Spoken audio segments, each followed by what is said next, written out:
Captain Sarah Martinez gripped the edge of her tank's hatch as the desert wind whipped sand across her face. The morning sun cast long shadows across the training grounds of Fort Irwin, California, where her M1A2 Abrams tank sat motionless among a formation of other armored vehicles. Today was supposed to be routine training, but nothing about this day would prove ordinary.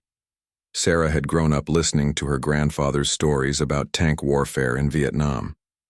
Sergeant Major Roberto Martinez had served 3 tours, commanding an M48 Patton tank through some of the fiercest battles of the war. While other children played with dolls or video games, Sarah sat captivated by his tales of mechanical breakdowns, communication failures, and the ingenuity required to survive when technology failed. Mija, he would say, using the Spanish term of endearment, tanks are just metal boxes with big guns. But the heart of any tank crew is here. He would tap his temple, and here, he would place his hand over his heart. When all your fancy gadgets stop working, you fall back on training, instinct, and teamwork. Those words seemed distant now as Sarah commanded Bravo Company's lead tank in what was meant to be a complex combined arms exercise. Her crew consisted of 3 other soldiers: Staff Sergeant Mike Chen, her gunner and second-in-command; Specialist Jessica Rodriguez, the loader; and Private First Class Tommy Walsh, the driver. They had trained together for 8 months, developing the kind of trust that only comes from countless hours of working in the cramped confines of their steel home. The exercise scenario involved coordinating with infantry units to clear a simulated enemy stronghold. Sarah's company of 4 tanks would provide heavy fire support, while foot soldiers advanced through a series of concrete bunkers and obstacles designed to mimic real combat conditions. Everything depended on precise communication between units and the sophisticated computer systems that managed targeting, navigation, and tactical coordination. At exactly 0800 hours, Sarah received the radio call to begin the advance. "Thunder 6, this is Thunder 1-1 moving to position Alpha," she transmitted, using the call signs assigned for the exercise. Her tank lurched forward as Walsh engaged the transmission, the massive turbine engine roaring to life with its distinctive whine. The first few miles proceeded without incident. Sarah's tank led the formation across the desert terrain, following GPS coordinates displayed on her digital map system. The computer constantly updated their position, marked friendly and simulated enemy locations, and provided real-time intelligence about the battlefield. Modern tank warfare relied heavily on these information systems to maintain situational awareness and coordinate complex maneuvers. Chen monitored the thermal imaging system, scanning for heat signatures that might indicate enemy positions. The high-tech sensors could detect a human body from over 2 miles away, even in complete darkness.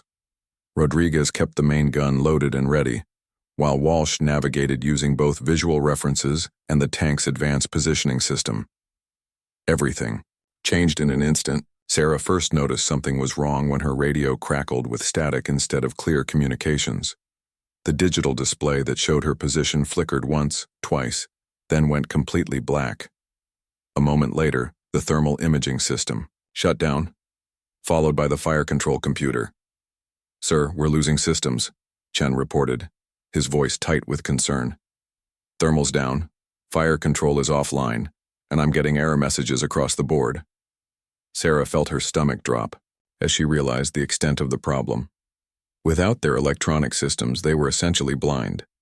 The GPS was dead, the radio produced only static, and the sophisticated targeting computer that normally calculated range, wind, and ballistic trajectories had simply stopped working. "Walsh, halt the tank," Sarah ordered. She grabbed her binoculars and climbed higher in her hatch to survey the situation. Looking back, she could see that the other tanks in her formation had also stopped.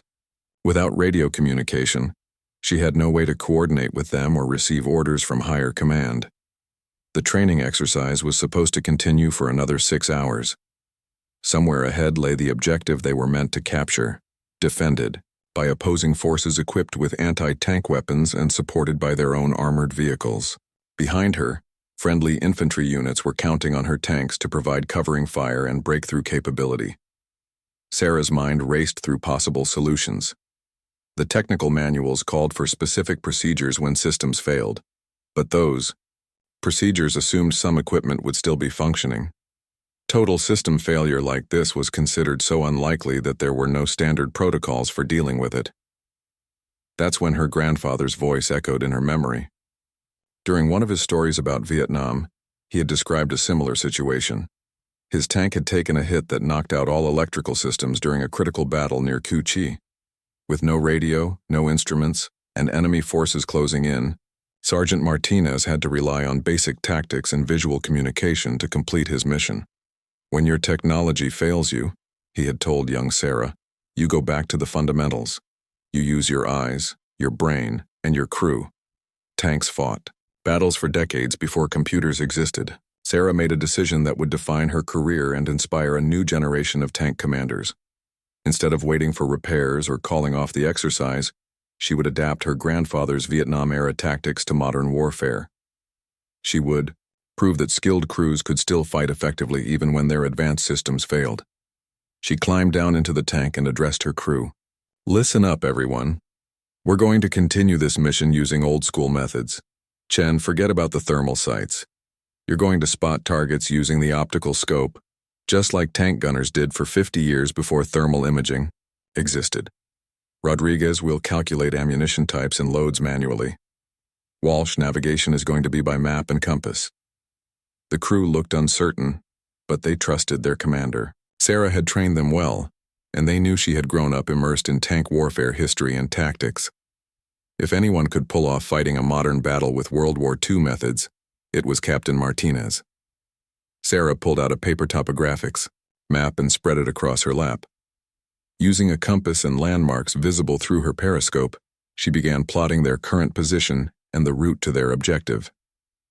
It was slow, methodical work that required patience and skill, but it was exactly what tank commanders had done for generations before GPS existed. The silence inside the tank felt deafening without the constant hum of electronic systems. Sarah spread her grandfather's old Vietnam War field manual across her knees, its pages yellowed and worn from decades of use. She had carried it with her throughout her military career, treating it like a talisman that connected her to the generations of tank crews who had fought before her. Walsh, I need you to drive using only visual references, Sarah instructed, pointing to terrain features marked on her paper map. See that ridgeline at 2 o'clock? We're going to use that as our guide. Stay about 500 meters to the left of it. Private Walsh nodded nervously. He had trained extensively with GPS navigation, but dead reckoning was something older drivers talked about like ancient history.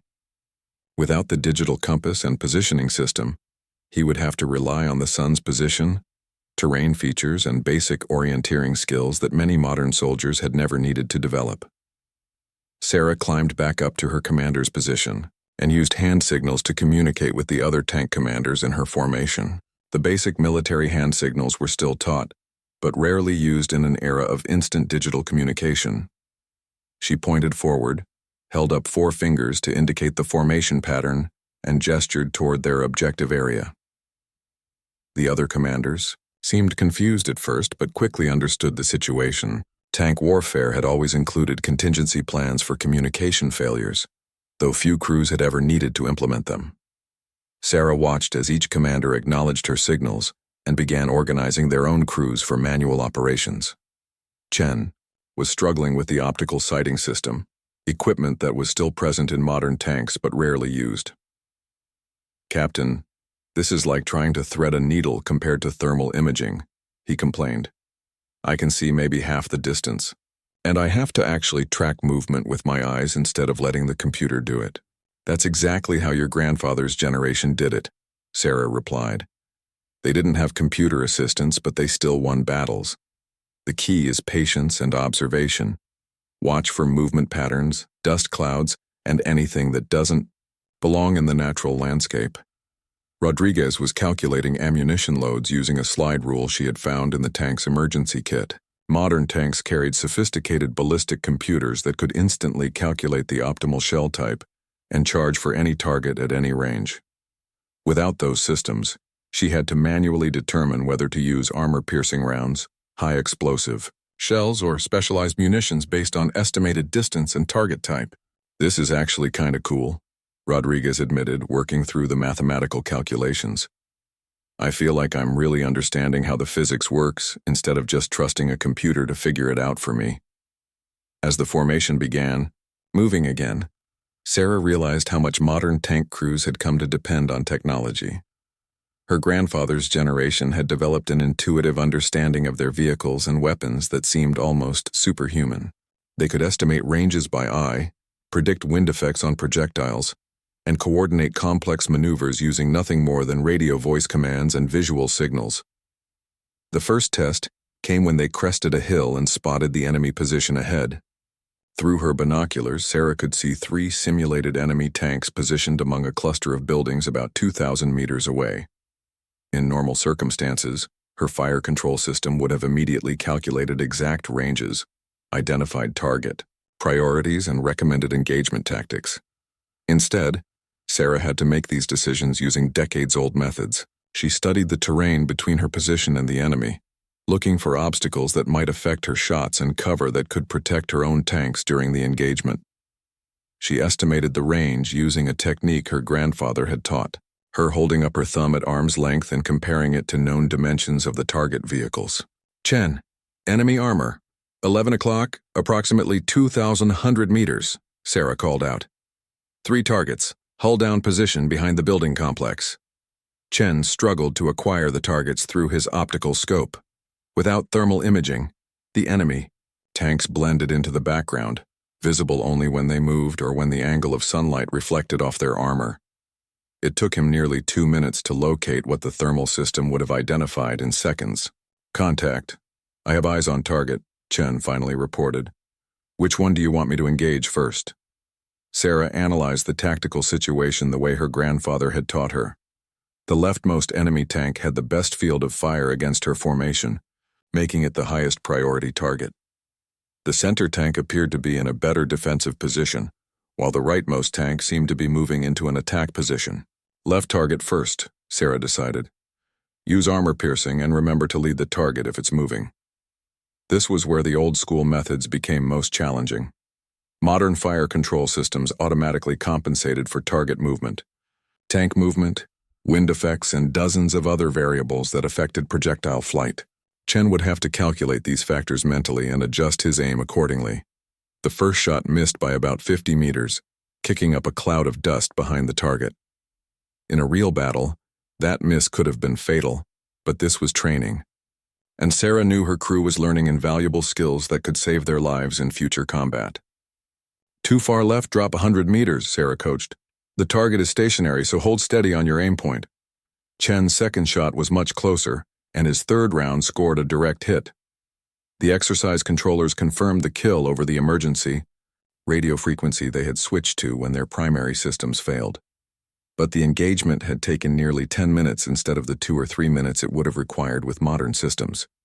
Sarah realized that fighting this way required not just different techniques but a completely different mindset about time and patience. As her formation continued toward the objective, Sarah began to understand something profound about the evolution of armored warfare.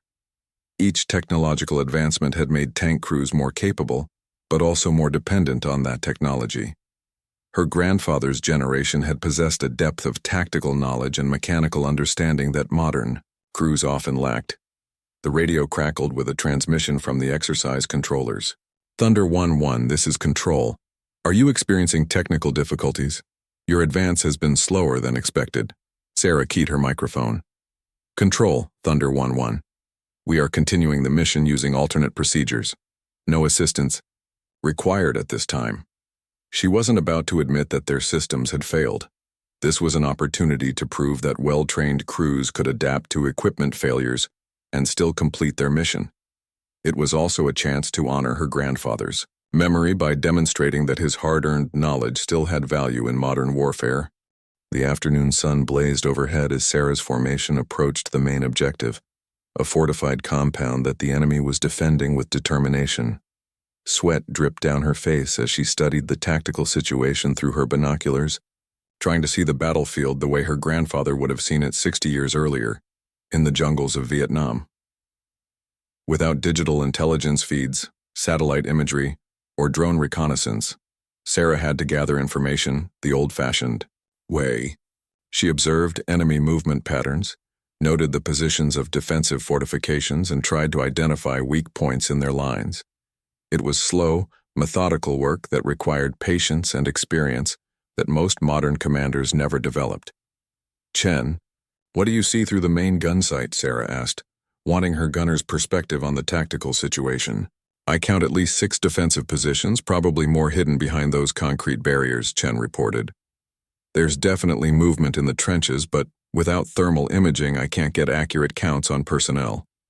Sarah nodded, remembering her grandfather's stories about the fog of war and the importance of making decisions with incomplete information. Modern commanders had become accustomed to having detailed, real-time intelligence about enemy positions, but earlier generations had learned to fight effectively despite uncertainty.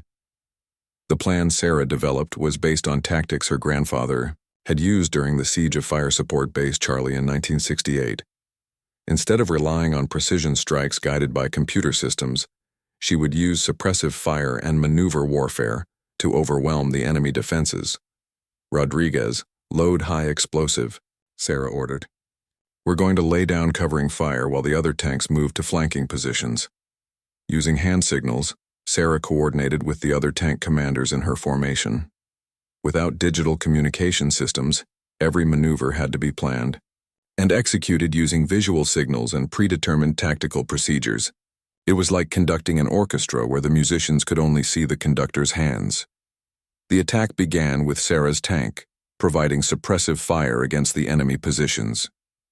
Chen aimed for areas where he had observed movement, trying to keep the defenders pinned down while the other tanks maneuvered.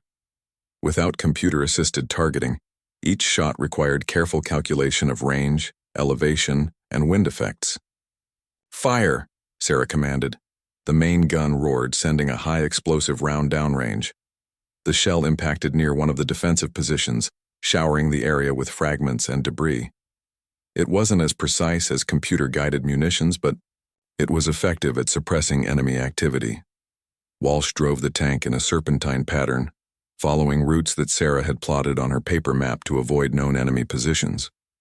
Without GPS navigation, he had to rely on terrain recognition and compass headings, skills that many modern drivers had never fully developed. The most challenging aspect was coordinating with the infantry units that were supposed to advance alongside the tanks. Without digital communication systems, Sarah had to use radio procedures that were decades old, combined with visual signals and prearranged coordination points. "Red Dog 6, this is Thunder 1-1. Sarah transmitted over the backup radio frequency. "We are beginning our approach to phase line Alpha. Request you begin your advance on my signal." The infantry commander's response was barely audible through the static. "Thunder 1-1, Red Dog 6. Roger, standing by for your signal." Sarah watched as enemy fire began concentrating on her position. Without the electronic warfare systems that normally detected and jammed enemy communications, the opposing forces were able to coordinate their defensive fires more effectively than expected. Several rockets streaked past her tank, leaving trails of smoke in the desert air. "Incoming!" Walsh shouted as an anti-tank missile exploded against a concrete barrier near their position. The explosion reminded Sarah of her grandfather's stories about facing enemy fire without the protective systems that modern tanks carried. His generation had relied on armor thickness, tactical movement, and crew skill to survive in combat. They hadn't had reactive armor, electronic countermeasures, or computer-controlled defensive systems. Chen acquired another target, a simulated anti-tank position that was directing fire at the advancing infantry. "Target acquired, ready to fire. Send it." Sarah replied. The high-explosive round found its mark, eliminating the threat and allowing the infantry to continue their advance. But the engagement had required nearly 5 minutes of careful observation and manual target tracking, time that modern fire control systems would have reduced to seconds. As the battle continued, Sarah began to notice something unexpected happening with her crew. Without the constant information feeds from digital systems, they were developing a heightened awareness of their surroundings. Chen was becoming more skilled at spotting targets through optical sights. Rodriguez was gaining intuitive understanding of ammunition effects, and Walsh was reading terrain like a map. "Captain, I'm actually starting to prefer this," Rodriguez admitted during a brief lull in the fighting. "When the computer calculates everything for you, you don't really understand what's happening. This way, I feel like I'm really part of the battle." Sarah smiled, remembering similar comments from her grandfather about the satisfaction of mastering complex skills rather than depending on automation. There was something deeply human about the process of learning, adapting, and overcoming challenges through personal skill rather than technological assistance. The turning point came when Sarah spotted an opportunity that computer systems might have missed. While analyzing the enemy positions through her binoculars, she noticed that the defenders had concentrated their forces to counter the frontal assault, leaving their flanks relatively unprotected. Her grandfather had always emphasized the importance of human intuition in warfare, the ability to see patterns and opportunities that might not be obvious to automated systems. Sarah developed a plan to exploit the enemy's tactical error, but it would require precise coordination between all elements of her force. Using a combination of hand signals and radio communications, Sarah directed 2 of her tanks to maintain pressure on the enemy front while she led a flanking maneuver around their left side. It was a classic armored warfare tactic that had been used successfully for decades before digital battlefield management systems existed. The maneuver required careful timing and navigation without GPS assistance. Sarah used terrain features, compass headings, and dead reckoning to guide her tank around the enemy flank, staying hidden behind ridgelines and rock formations that provided concealment from enemy observation. "Walsh, bring us up slowly behind that hill," Sarah directed. "We want to come over the crest at exactly the right angle to catch them in their exposed positions." As her tank crested the hill, Sarah found herself looking down at the enemy's flank positions from less than 800 meters away. The defenders were focused on the frontal assault and had not posted adequate security on their flanks, exactly as she had hoped. The moment of truth arrived as Sarah's tank emerged from behind the ridge, presenting a perfect flanking shot against the enemy positions. Through her commander's sight, she could see enemy soldiers scrambling to reposition their weapons to meet this unexpected threat from their left side. Their confusion and panic were exactly what her grandfather had described when his unit had successfully flanked North Vietnamese positions near the Cambodian border. "Chen, multiple targets 9 o'clock to 11 o'clock, Sarah called out calmly. "Start with the heavy weapons positions and work your way through the infantry." Without computer-assisted target prioritization, Chen had to make split-second decisions about which targets posed the greatest threat. He could see an enemy anti-tank team trying to swing their weapon toward Sarah's position, while machine gunners were attempting to establish fields of fire against the flanking attack. "Engaging heavy weapons first," Chen confirmed, adjusting his optical sight manually. The crosshairs settled on the anti-tank position just as the enemy crew finished traversing their weapon toward Sarah's tank. The main gun fired, and the high explosive round eliminated the anti-tank threat in a cloud of smoke and debris. Rodriguez immediately began loading another round while Chen searched for his next target through the optical sight. "Good hit. Next target. Machine gun position in the trench at 10 o'clock, Sarah directed. The second shot scattered the machine, gun crew, and suppressed enemy fire from that section of the defensive line. Without thermal imaging to see through the smoke and dust, Chen had to wait for the air to clear before identifying additional targets. But the psychological effect of the flanking attack was already disrupting the entire enemy defense. Sarah coordinated the assault using the same tactical radio procedures her grandfather had learned in Vietnam. "Red Dog 6, Thunder 1-1, enemy flank is broken. Begin your assault on the main positions now," the infantry commander responded immediately. "Thunder 1-1, Red Dog 6, Roger, we are advancing. Thanks for the opening." Sarah watched through her binoculars as friendly infantry soldiers emerged from their covered positions and began advancing across the open ground toward the enemy trenches. Without digital coordination systems, the timing had to be perfect to prevent friendly fire incidents, but the manual coordination was working exactly as planned. The remaining tanks in Sarah's formation pressed their frontal assault, while she maintained pressure on the enemy flank. It was a classic hammer and anvil tactic that had been used successfully in armored warfare since World War II, but executing it without modern communication and navigation systems required skills that few contemporary tank crews possessed. Walsh advanced slowly toward those bunkers at 2 o'clock. Sarah ordered, "Keep us positioned so Chen has clear shots at any targets that present themselves." Walsh maneuvered the tank with growing confidence, reading the terrain and understanding how their position affected both offensive capabilities and defensive protection. Without GPS guidance, he had developed an intuitive feel for the tank's relationship to the surrounding landscape. Enemy resistance began to collapse as the coordinated assault overwhelmed their defensive positions. The exercise controllers began, calling out casualties and equipment losses as the simulated battle reached its conclusion. Sarah's unconventional tactics had achieved the training objectives despite the complete failure of their electronic systems. "Ceasefire, ceasefire, this is Control," the radio announced. "Exercise complete. All units hold positions for after-action review." As the dust settled and the noise of battle faded, Sarah felt a profound sense of accomplishment. Her crew had successfully completed a complex combined arms mission using tactics and techniques that predated modern military technology by decades. They had proven that skilled soldiers could adapt to equipment failures and still accomplish their mission. Colonel James Patterson, the exercise commander, arrived at Sarah's position within 30 minutes. His helicopter kicked up clouds of desert sand as it landed nearby, and Sarah climbed down from her tank to meet him. She expected to face questions about the equipment failures and the unconventional methods her unit had employed. "Captain Martinez," Colonel Patterson began, "I need to understand what happened out there. Your formation showed significant deviations from standard operating procedures, but the results were actually better than we typically see in these exercises." Sarah took a deep breath and explained the complete system failure that had affected her tank and the decision to continue the mission using Vietnam-era tactics learned from her grandfather. She described the manual navigation, optical targeting, and radio procedures that had enabled her crew to adapt to the equipment failure.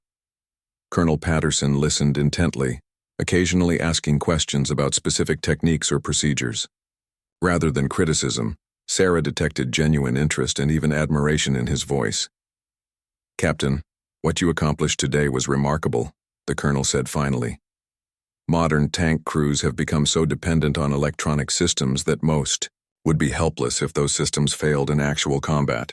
You've demonstrated that properly trained crews can still fight effectively using fundamental skills." Sarah felt a surge of pride, not just for herself, but for her grandfather's legacy. The old sergeant's knowledge and experience had proven relevant and valuable even in the era of digital warfare. "Sir, my grandfather always said that technology should enhance human capabilities, not replace them," Sarah replied. "Today proved that the basic skills of armored warfare are still essential, even with all our modern advantages." The colonel nodded thoughtfully. "Captain, I want you to develop a training program based on what you learned today. We need to ensure that all our tank crews can operate effectively even when their electronic systems fail. This could be crucial in combat against enemies who use electronic warfare or cyber attacks." As Colonel Patterson departed, Sarah looked back at her tank crew, who were cleaning and maintaining their equipment with the satisfaction of soldiers who had met a difficult challenge. Chen was carefully adjusting the optical sights. Rodriguez was organizing ammunition according to manual calculations she had developed, and Walsh was studying the paper maps they had used for navigation. "Hey, Captain," Chen called out. "When do we start training other crews in these techniques? This was actually pretty awesome once I got the hang of it." Sarah smiled, knowing that her grandfather would have been proud of the day's accomplishments. The old sergeant's Vietnam War experiences had found new relevance in modern warfare, proving that the fundamental principles of armored combat remained constant even as technology evolved. The sun was setting over the desert training grounds, casting long shadows across the battlefield, where Sarah's crew had proven that human skill, determination, and traditional military knowledge could overcome technological failures and still achieve victory. 3 weeks after the training exercise, Sarah found herself standing in front of a classroom filled with tank commanders from across the division. Word had spread quickly through military channels about the crew that had successfully completed a complex mission using Vietnam-era tactics when their modern systems failed.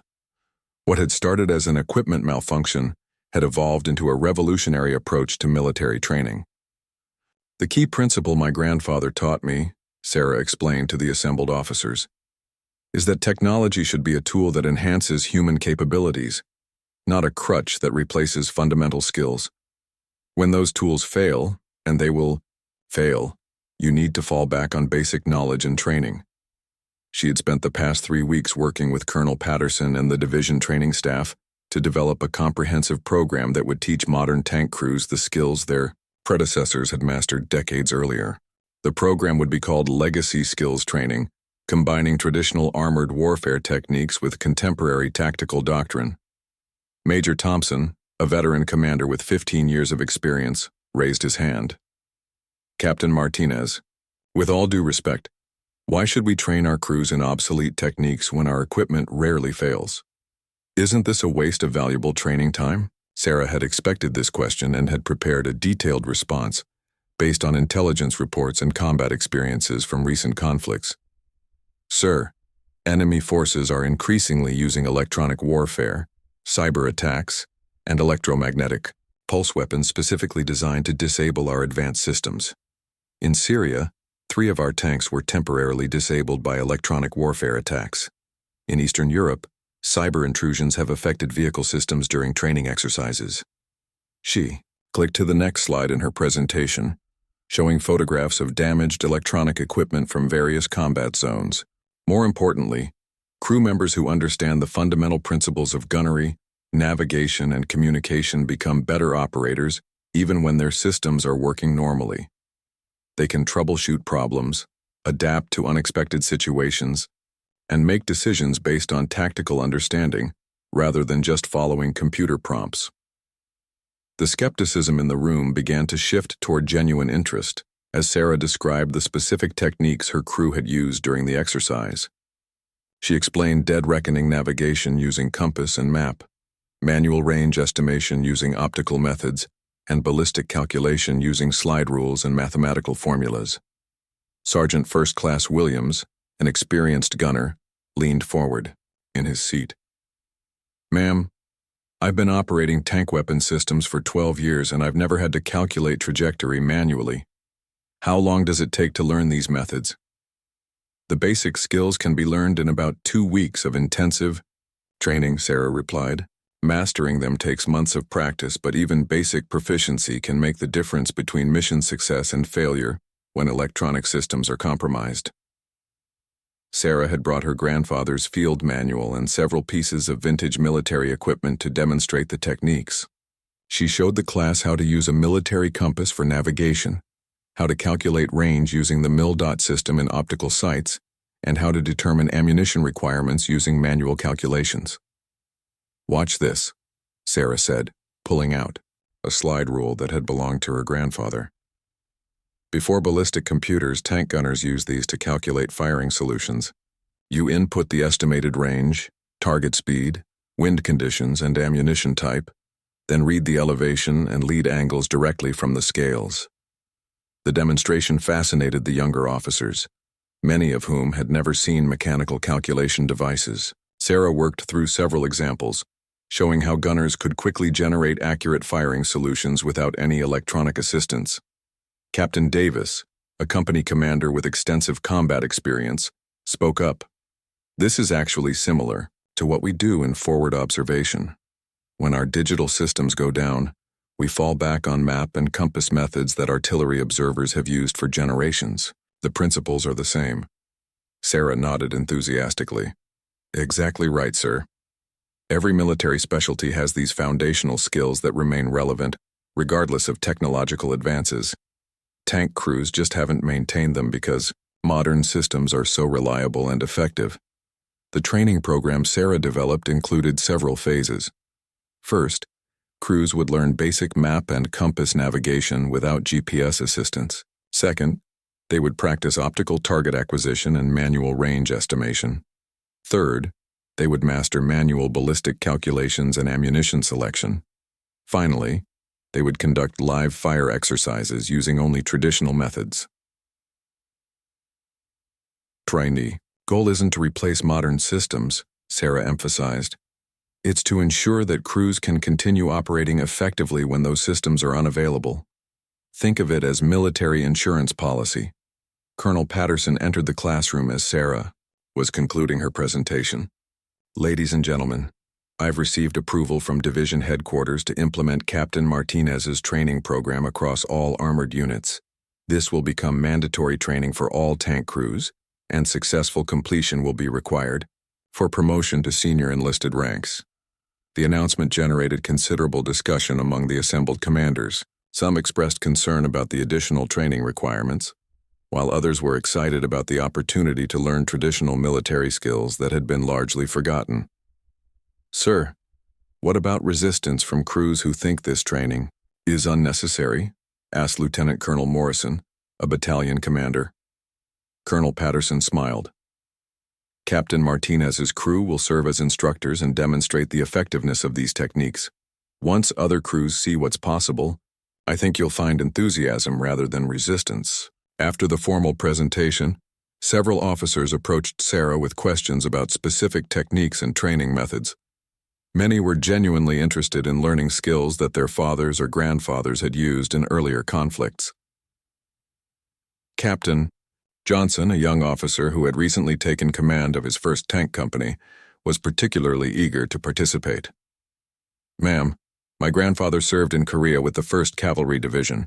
He always told me that modern soldiers were losing touch with the fundamentals of warfare. I think he would have loved this program. Sarah felt a deep connection to these comments, remembering her own grandfather's concerns about over-reliance on technology. Sergeant Major Martinez had often worried that future generations of soldiers would be helpless if their sophisticated equipment failed at critical moments. Your grandfather was right, Sarah replied. Every generation of military equipment has been more advanced than the previous one, but the basic principles of tactics, leadership, and soldier skills remain constant. This training helps crews understand those principles. As the meeting concluded, Sarah reflected on how quickly her emergency adaptation had evolved into a formal training program. What had started as a desperate attempt to complete a mission, despite equipment failure, had become a model for preparing modern military units to operate in degraded electronic environments. The legacy of her grandfather's Vietnam experience was now being passed on to a new generation of tank crews who would carry these skills into future conflicts. Sarah knew that Sergeant Major Martinez would have been proud to see his hard-earned knowledge helping soldiers more than 50 years after. He had learned it in the jungles of Southeast Asia. 6 months later, Sarah stood on the reviewing stand at Fort Knox, watching as tank crews from across the Army demonstrated the traditional skills that had once seemed obsolete. The Legacy Skills Training Program had exceeded everyone's expectations, producing crews who were not only more capable when systems failed, but also more effective when all their equipment was functioning normally. The demonstration included navigation courses where crews used only map and compass, gunnery competitions using optical sights instead of thermal imaging, and communication exercises relying on radio procedures from the 1960s. The results were impressive, with crews achieving accuracy and coordination levels that surprised even experienced instructors. General Patricia Hayes, the commanding general of Army Armor School, addressed the assembled crowd. What we're witnessing today represents a fundamental shift in how we prepare our armored forces for future conflicts. Captain Martinez's program has shown us that combining traditional military skills with modern technology produces more capable and adaptable soldiers. Sarah's grandfather had passed away 2 months earlier, but not before seeing the widespread adoption of his Vietnam-era knowledge by contemporary tank crews. In his final weeks, Sergeant Major Martinez had visited several training sessions, sharing stories and techniques with young soldiers who were eager to learn from his experience. Mija, he had told Sarah during one of their last conversations, I never thought my old war stories would help modern soldiers, but maybe that's how knowledge really works. Each generation builds on what came before, keeping the best parts and adding new ideas. The program had attracted attention from military leaders around the world. NATO allies had sent observers to study the training methods, and several countries had requested assistance in developing similar programs for their own armored forces. What had started as an emergency adaptation during a single training exercise had become a model for military education globally. Staff Sergeant Chen, now promoted and serving as a senior instructor in the program, approached Sarah after the demonstration. "Captain, remember that first day when our systems failed? I thought we were done for. Now I can't imagine operating a tank without understanding these fundamentals." Sarah smiled, watching as young tank crews practiced the same techniques her grandfather had used in Vietnam. The circle was complete in a way she had never anticipated. "Chen, my grandfather used to say that every challenge is an opportunity to learn something new. That equipment failure taught us more about tank warfare than years of normal training." The success of the program had led to Sarah's promotion to major in assignment as the Chief of Armored Warfare Doctrine at Fort Knox. Her responsibility now was to ensure that traditional military skills remained part of modern training, preventing future generations from losing the hard-earned knowledge of their predecessors. During the demonstration, a young private named Johnson approached Sarah with questions about manual gunnery techniques. His enthusiasm reminded her of herself as a child, listening to her grandfather's stories about tank battles in distant lands. "Ma'am, my great-grandfather served in World War II with the 3rd Armored Division," Johnson said. "He always talked about how tank crews had to know everything about their vehicles, not just how to push buttons. This training makes me feel connected to that history." Sarah nodded, understanding the deeper significance of what they were accomplishing. "Private, you're carrying forward a tradition that goes back to the first tank crews in World War I. Every generation of tank soldiers has faced the same fundamental challenges: finding and engaging targets, navigating difficult terrain, and working as a cohesive crew under pressure." The afternoon concluded with a live-fire exercise where crews demonstrated their ability to engage targets using only optical sights and manual calculations. The accuracy was remarkable, with several crews achieving scores that matched or exceeded computer-assisted gunnery results. Colonel Patterson, now promoted to Brigadier General, joined Sarah as they watched the final exercise. "Major Martinez, this program has fundamentally changed how we think about military training. You've proven that understanding principles is more important than memorizing procedures." Sarah felt a deep sense of satisfaction as she watched the crews working with the same focused intensity her grandfather had described from his combat experiences. The young soldiers were learning not just techniques, but a mindset that emphasized adaptability, problem-solving, and teamwork over dependence on technology.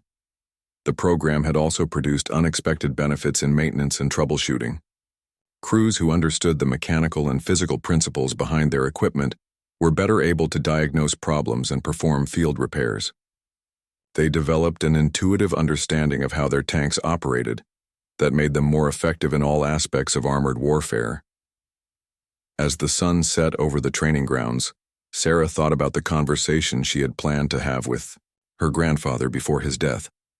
She had wanted to tell him how his stories had inspired not just her career, but a transformation in military training that would benefit soldiers for generations to come. The Legacy Skills Training Program was now being expanded to include other military specialties.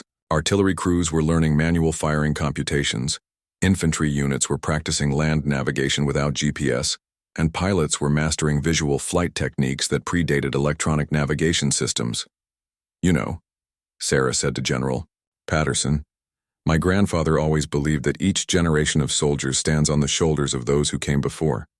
This program proves that his generation's knowledge is still valuable, even in an age of artificial intelligence and autonomous weapons." The general nodded thoughtfully. "Major, you've created something more important than a training program. You've built a bridge between military generations, ensuring that hard-earned knowledge doesn't disappear when technology advances."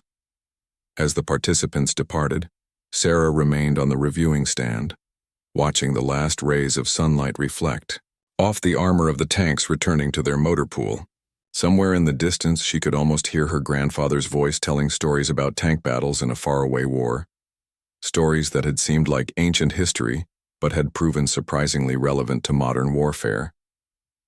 The equipment failure, that had threatened to ruin a routine training exercise had instead become the foundation for a revolutionary approach to military education. Sarah had learned that the most advanced technology was only as good as the soldiers who operated it, and that the fundamental skills of warfare remained constant regardless of technological progress.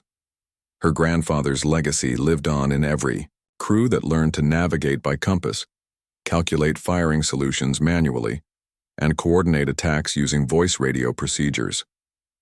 The old sergeant's Vietnam War experiences had found new life in preparing contemporary soldiers for the challenges of future conflicts, proving that knowledge and experience never truly become obsolete.